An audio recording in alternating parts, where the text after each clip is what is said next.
The Illuminati are coming to the MCU. Doctor Strange and Wanda Civil War? Is that Captain Marvel? So what other possible cameos could there be in this movie? It seems like it's jam-packed full with all sorts of different people. These are all questions that I had after watching the Multiverse of Madness trailer, and I'm pretty sure a lot of you guys had the same exact question. So what we're gonna do is we're gonna break down each one of these questions. We're gonna explore them based on the things that I've researched and I already know, and then we're gonna hopefully answer these questions and come up with some fan theories and some things that we can expect for the movie. Anyways, this was a bombshell of a trailer. There was so much going on. There was so many characters coming in, so much madness, for lack of a better term, that we have to talk about it and break down some of these things because it's just too much to actually not talk about. So let's start off by talking about the Illuminati, and no, not this Illuminati. We're talking about this Illuminati. Now look, I'm not a comic book expert, so I'm gonna defer to other creators who have great videos on the comic books for the MCU, and that's gonna be Comic Book Explained. He has great videos, and I have the video that he talks about the Illuminati in the description below. But the short version is that the Illuminati is a secret organization that has been operating in the MCU basically the whole time. And in the comics, they were directly responsible for the Civil War event because initially Iron Man brings the superhero registration to the council, aka the Illuminati, and ends up splitting them down the middle because most people like it, most people don't, so that's why the Civil War event starts. This organization consisted of Professor X, who is the founder of the X-Men, Iron Man, who is the founder of the Avengers, Sorcerer Supreme, Doctor Strange, Reed Richards, the founder of the Fantastic Four, Black Bolt, the king of the Inhumans, and Namor, the king of Atlantis. Their hideout, so to speak, was located in Wakanda, and you may be wondering why they would be there, and did Black Panther even know they were there? Well, yes he did. Apparently he was one of the founders, but not really. He never really fully joined the Illuminati, and what he did instead was he just kind of allowed them to operate from Wakanda, and then eventually down the road he ended up joining the Illuminati. But yes, he did know that they existed because nothing would be in Wakanda without him knowing. So from that description of what we saw in the trailer, we're obviously getting introduced to some version of the Illuminati in Doctor Strange 2. Not really sure which version we're gonna get because a lot of things have already happened in the MCU, like the Civil War event, but there's tons of events that happened during the comic book run of the Illuminati, so we have so much to explore still. With variants being introduced into the equation, this broaches a ton of different Illuminati members we could have.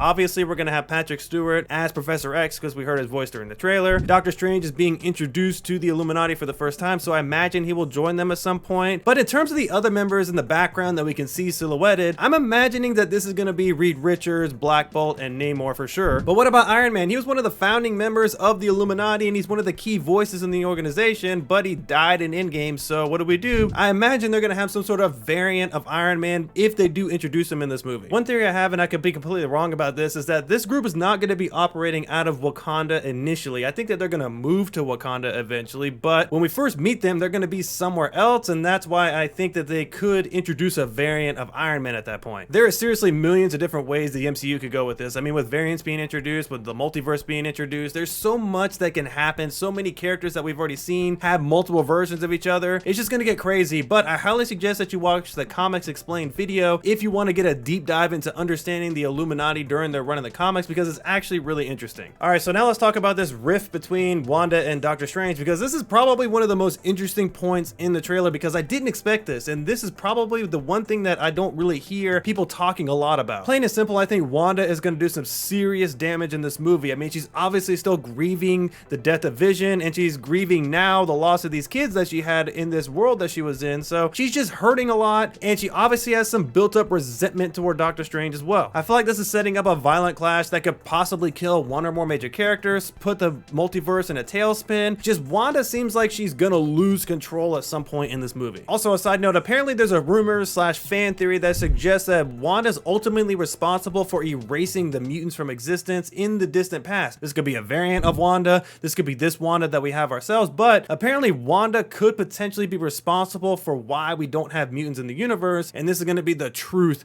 that Professor X unveils. Like I said, this is all fan theory and rumors. We'll probably not get that, but it could be an interesting way for them to introduce mutants into this universe. There's a moment in the trailer where somebody that looks like Captain Marvel just shoots off in a direction just like Captain Marvel, so my first thought was that this was either Miss Marvel or Captain Marvel, but apparently from what I understand, this is going to be a variant of Captain Marvel. This could be any number of people, or it could be Carol Danvers, but from what I understand, this is not going to be Carol Danvers, so it could be any number of people. For example, it could be Maria Rambeau, who was Carol's best friend during the Captain Marvel movie, and this could be a variant of her from another multiverse because she ended up dying at the end of Endgame, if you remember. She got cancer, and that's when we got introduced to Monica Rambeau, her daughter, for the first time as an adult. Or it could just not be a variant at all because because Monica Rambeau was already introduced to us in WandaVision and she received some sort of power, so this could possibly be Monica Rambeau actually using her Captain Marvel-like powers. The possibilities are endless, but the one thing I'm fairly confident in is that this is not going to be Carol Danvers, the Captain Marvel that we know in the MCU. It's going to be somebody else, so we'll see who it's going to be. Other than the main cast, what other cameos can we expect to see in this movie? Well, outside of Doctor Strange and Wanda variant and Professor X as well, I think there's going to be some interesting characters that we're going to meet. Obviously, we could potentially be introduced to all these Illuminati members, or we could just see their silhouette. We haven't really figured out exactly what we're going to get yet, but more than likely, we could probably meet Namor because he's going to be in the Wakanda Forever movie from what I understand. Also, Reed Richards is a possibility as well as Black Bolt, so we'll definitely see exactly which ones are going to meet. There's a potential for an Iron Man variant, which I'm pretty hyped to see if we do get one. And one other thing is that we could potentially get a Black Panther variant. That's a huge long shot because they have said multiple times that they're not going to recast anybody to play Black Panther, but it's Hollywood. I wouldn't put it past them to at least maybe look at it, but I'm really doubtful that they'll do that, so we'll see what happens. This one's actually a big one. It's rumored that we could potentially see Tobey Maguire's Spider-Man make an appearance with possibly Kirsten Dunst back as MJ. I don't imagine this will be a big thing. It'll probably be like just, you know, Peter and MJ are enjoying their time in New York and the multiverse opens and we see them for a second or some crap like that. We'll see what happens, but we could potentially see them in this movie for at least just a brief second. Also, based off the end of the trailer as well as what we got in the What If show, we could see the zombie versions of many of these characters as well. That's not completely out of the realm of possibility, but outside of that, it's literally a toss-up in terms of what characters we can get. But this movie is completely jam-packed, and it would not surprise me if we got just a ton of cameos in this movie just to introduce some new characters into the MCU. I hope this video is worth the wait, and you can definitely check out my other reviews and reactions on the screen right now because you definitely don't want to miss those. But I appreciate you guys watching, and